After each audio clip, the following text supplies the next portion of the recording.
video. This is the most exciting thing to happen to the house in the entire time that we've been here. Hey, what's going on, guys? All right, welcome to another video, the typical YouTuber intro. Hey guys, but for real, we're really excited about showing you guys a little update on the home. I know we just did that lighting tour just a couple of days ago over at Ray Electric. A lot has changed on the house. I apologize for not having a video up. What happened was, you want to take him for a quick second? Oh, the hot baby hot, handoff. What an amazing wife there in real time. Here's the long story short. There's so much nice trim work and things going on in the house. My camera actually was broken, long story short, and I tried to film a whole video on a GoPro, and there just wasn't the same attention to detail like this camera has.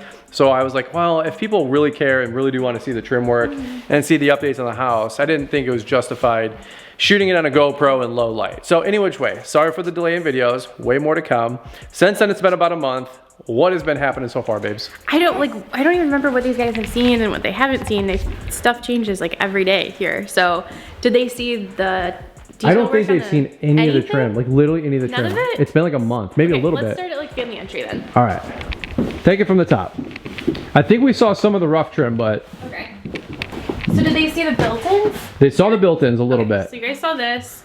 What Brian is standing in, actually, let's reverse. Oh, hold on. They didn't see the laundry room finalized because somebody had mentioned, is this going to get framed and, you know, tidied up? Yeah, so this has gotten the shelf put in. We went back and forth, like over and over about the height of the shelf. But I think anything you put above the washer and dryer, no matter what, I'm gonna have to use a step stool for.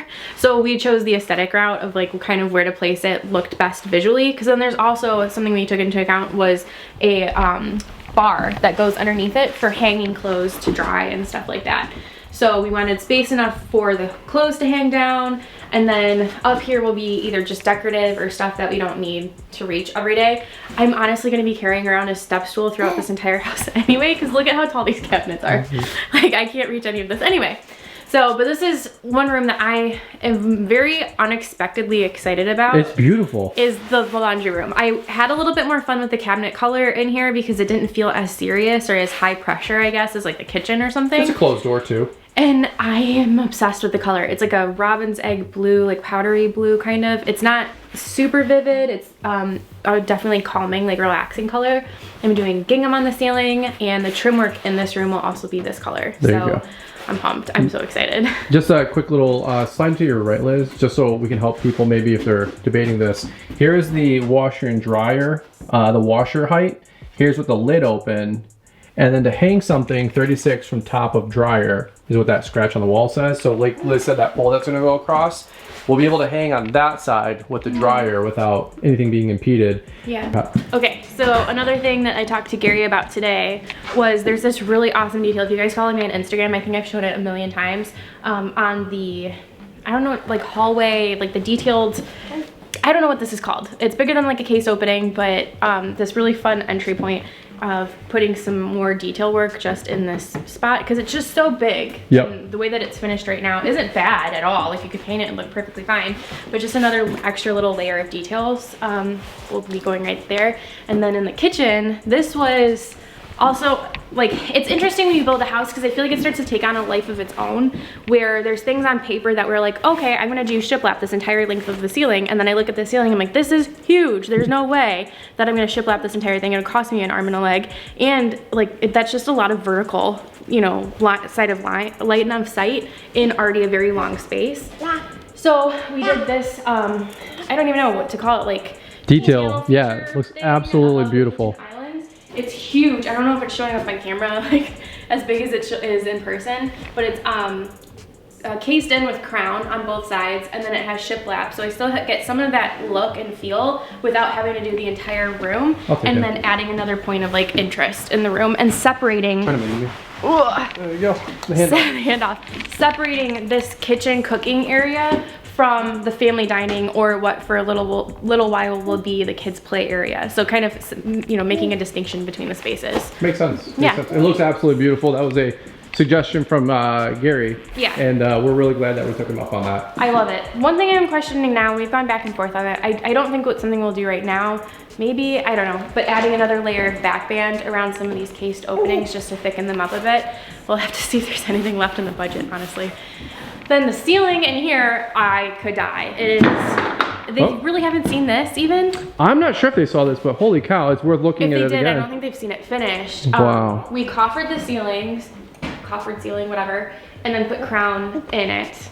And I was just saying to Brian earlier when Andy was here, I didn't expect to like the raw wood so much, and we won't be staining it, but I could see how it would be really pretty if you chose to go that route. Like the wood is just so nice and warm in here.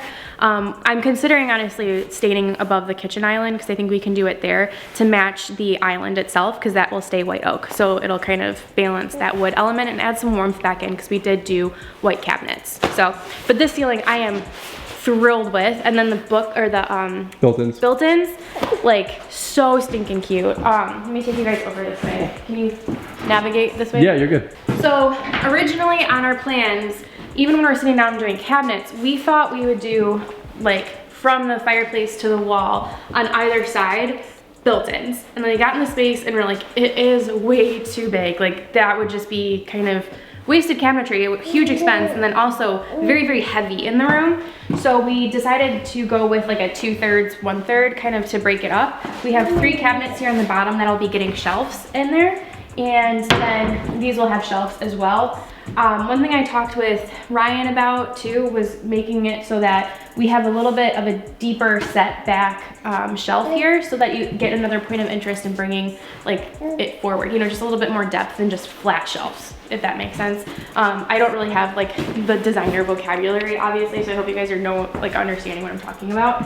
And then another thing that we did just to continue to bring the eye upwards is the shiplap. So it ties into the kitchen and into the back of our built-ins, which I think came out really good. And then we crowned the top because why not crown everything?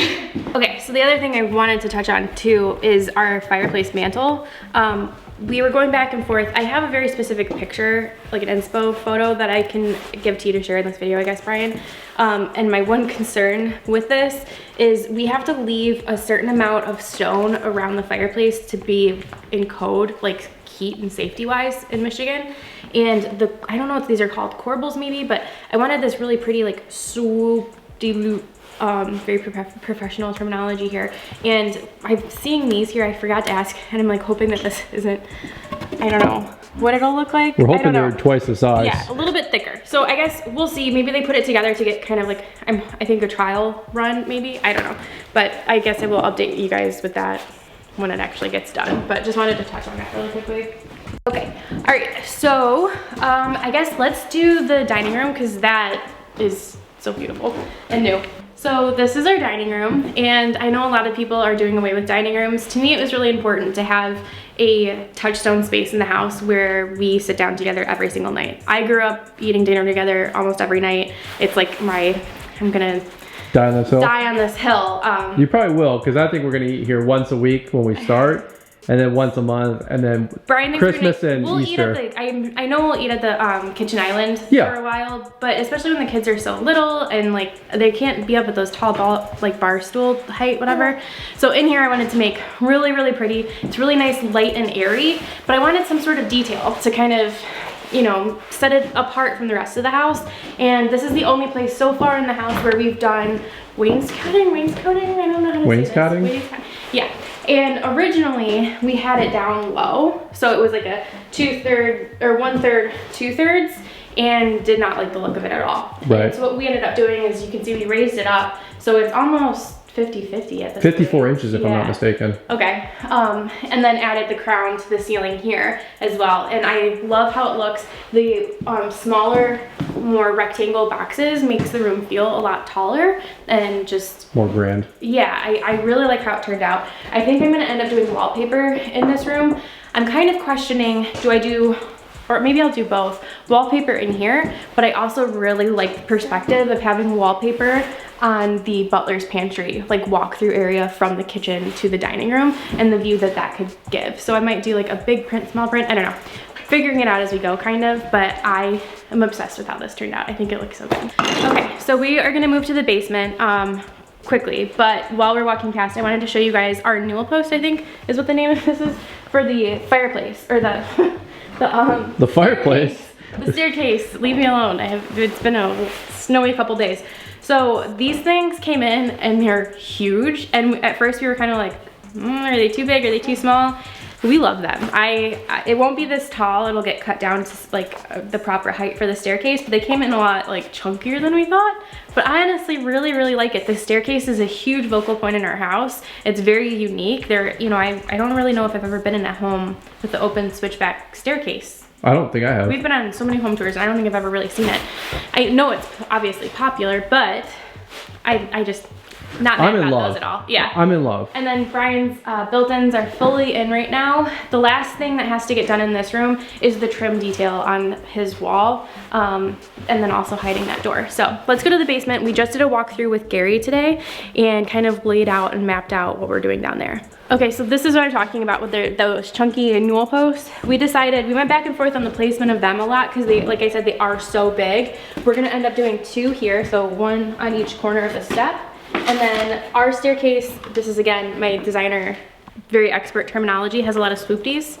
Like, so it'll come out of the newel post this way and then swoop down and carry you down to like the bottom of the stairs. We also have these thinner ones to go in the like interim steps up here. And then with Michigan code and everything, we have to leave these support things, otherwise there's not really anything holding the staircase up. So those will get framed in to look like those skinnier version of our big chunky boys at the bottom of each landing. Our one point of debate, I guess, between Brian and I was, do we have the chunky ones like all throughout the whole staircase? Do we have the thinner, like what are we doing? And I went out and said, anywhere that you're getting off at a floor, you have the chunky. So upstairs in the kids area, they have the big newel post, and then downstairs as well as obviously the main floor. So 2, 2, and 2. 6 total, yeah. Yeah, so we're able to refund or trade back in 2 or 3 of those The things. skinnier ones. So that was another probably $1,000 though. Yeah, it wasn't added cost, but it's something that is gonna be like a bone to the house. For a you know long what I time. mean? It's gonna be here for a long time. Even trim work, like you can take off and isn't as big of a deal to me as like redoing an entire staircase. So it's more of like a bones kind of a feature to the house. So I wanted to do it right the first time. I love it. So let's go downstairs. Okay, so coming off the staircase, the first room that we have, and I don't think you guys have seen it since it's been mudded down here. No, let's do a quick little Okay, broad. so we have drywall and it's been prepped for paint basically. Holy cow. Isn't it cool? Talk about an entirely different look. It looks so good. And I love the radiuses down here. Like I'm just so excited to see this come together because now I know the transformation that all the trim work made to the like main floor. I can't wait to see it happen down here because this already feels amazing, and like I just know it's like icing on the cake. So when you come down off the stairs here, the first room that you have is, we call it the reading room. I don't like calling it a library because it's not huge, and honestly a library sounds so pretentious, and it's just, this is my room, cozy place to read and store all of my books and kind of escape the kids, I think. If you actually come over here, Brian, I don't know if you can get this on camera because it's so dark. This is the drawing of the built-in bookcases that we're doing in this room. Floor to ceiling shelves, and then at the top we have radiuses, arches, whatever, and then sconces on the top. So that will be on this wall here. There you go. So we'll have room for a nice cushy chair set up in here, maybe like a T-bar or something, and I'm really excited, especially for the thin panels or whatever that's called. I think it'll make it look super old school, which is what I'm going for. If you're a Harry Potter fan, the whole vibe for this room is Slytherin common room, so it'll be really fun when it's done. Out here, this is like our family room. I don't know, if you guys could leave in the comment section, what is the difference between like a family room, a great room, the living room? I honestly don't know what to call half of the rooms in our house because I've never had these rooms before. We have like a living room upstairs, right? Or a family room, I don't even know, a great room. What's the difference? Funny. And then down here, this is the basement living room, but like people call it the family room, people call it, I don't know, like this is the downstairs living room. Tell me how to not sound like an idiot when I talk about it. But down here we decided no built-ins. We were gonna do built-ins, and again, these walls are huge. I feel like it would be a waste of space of just extra expense and built-ins that are just huge, honestly. This wall is so long. And then if we had cut it in kind of like we did down or upstairs, we wanted to hide this door, and that just really wasn't going to work. So what we decided to do was just to panel the walls similar to what we have on the staircase, and then doing floor to ceiling stone on the fireplace with a big chunky white oak. Big screw. Dude, he's blowing bubbles. He's in this crazy development phase right now. Like he claps now. It's so fun. He's so fun. very 9 active. months to like, even Emmy's age. Like this is just the rapid development part is so fun. Anyways, squirrel. We're doing nice thick chunky white oak mantle. Nothing on the sides just to keep it free for the kids. I don't want to be bonking their head more than they already do. And then on the ceiling here, we're gonna do beams like we did in our bedroom. So we're gonna tie in the white oak, and then because this is such a like large space, I just kept going. I really didn't want to do anything to the ceiling down here just for budget reasons.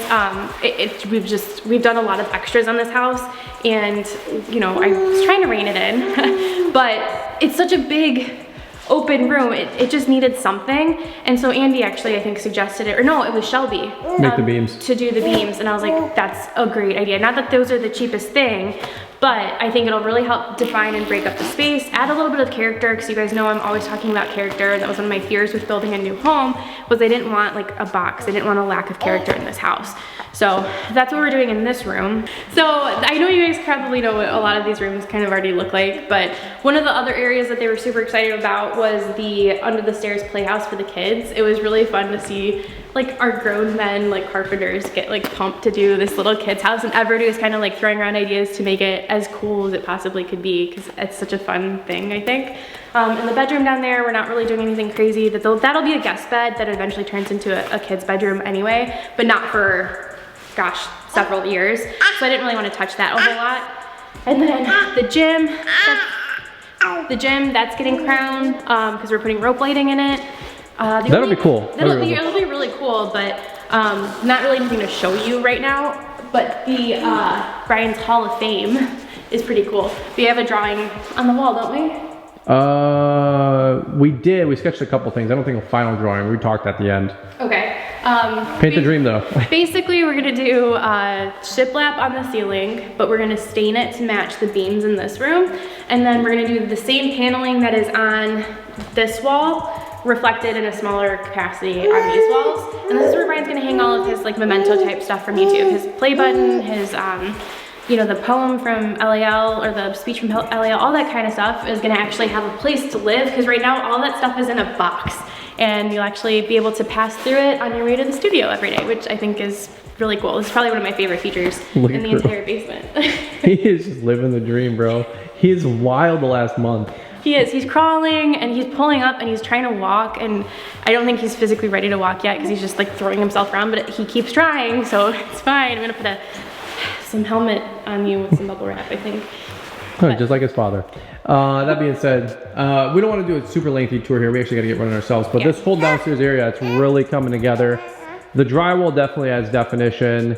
Like I said, the budget for the trim and the extras downstairs are kind of interesting. We paid for a lot of the downstairs already, part of the budget that Gary put together for the upstairs, but in the extra stuff is what we're going to be paying a la carte for now downstairs, like the reading room, the built-ins, the shiplap on the walls, all that kind of stuff, whatever it is. That's all extra. So hopefully it's not as expensive as the first round upstairs. I hope not. We'll find out. It's really hard, I'll tell you, and this will be the last thing. It's really hard when like you're walking through, because you could do anything you want. Like Gary and Ryan can do anything you want carpentry wise, so it's really hard to not be like, yeah, shiplap on the ceiling, and you know, built in here and this, that, and you really have to slow down and think about how you're gonna use the space. There's other decor elements happening in the house besides just trim work, because you could really go overboard on trimming and doing little details on everything, not thinking that there's also wallpaper and pictures going on the walls and all the other paintings, mirrors. Yeah, so. There you go. All right, so really quick before we wrap up, Liz, one thing that you were super excited about, which I don't think I covered on a video. This is the most exciting thing to happen in the house in the entire time that we've been here, is our water treatment system. Go around. I am so excited. You guys have no idea. Can I get over here? Yeah, I haven't heard the end of this since we started building the house, since we got the camper, and then even to where we're at now. I can hug this. I am so excited. We had a water filtration system on the camper. Not the best. It's small, obviously. It's for a camper, and it just was not enough. We're on well water here with a very high iron content, I think, and my hair was turning like orange, and so was Emmy's. and so I was just done. And then a week later, after I was kind of like, I threw a fit, honestly. I was like, I'm done. I'm like going back to washing my hair with gallon jugs. No, you said I'm getting water. an apartment. I did threaten getting an apartment because living in the camper really hasn't been that big of a deal, but the water for me, the water's been was tough. Such a big deal. And they installed this, and I'm so thankful. And then guess what happened? A week later, our pipes froze. So we're actually in an Airbnb right now because we have a bunch of travel coming up anyway. But I finally got my water, and then it froze. CK Mechanical did this, Brandon and Craig, I think it is, right? Sterling water treatment. One's an iron, one's a, I don't even know, folks. One's a softener. Obviously. We got to put the cube salt, you know, in that thing. It regenerates every 3 or 4 days. This is a really cool system, and the guy did just a banger job on all this. By the way, one goes through the whole house, and then this one's going to be just a pipe up there, long term for just the irrigation system. So I think it gets the, I don't even know. I think it just bypasses the softener, but I think it takes the iron out. Don't quote me. One does the other. I don't know what I'm talking about. But anyway, it looks really cool. Beautiful job. You know, you're getting old when like you get excited about your water treatment system, but I was pumped. I drink, like, ever since doing 75 hard, I drink a ton of water. Like, I just couldn't be more thankful. Okay, so we have to get running. Hopefully that wasn't too fast. I know we talk fast. Brian has a coaching call happening. We have to get back to the Airbnb and get ourselves ready for travel. So, but if you guys have, let me know, seriously, like, what do I call this room? Is it a great room? Is it a family room? What's the distinction? And yeah, that's about all I got for you. I'm out of breath now. And we promise to start making more videos again now that we got the camera back. And not just film everything on the GoPro with poor quality. Yeah. All right, like, comment, subscribe. Like, comment, subscribe. Or don't, we don't care. Hope you guys enjoy the videos though. Bye.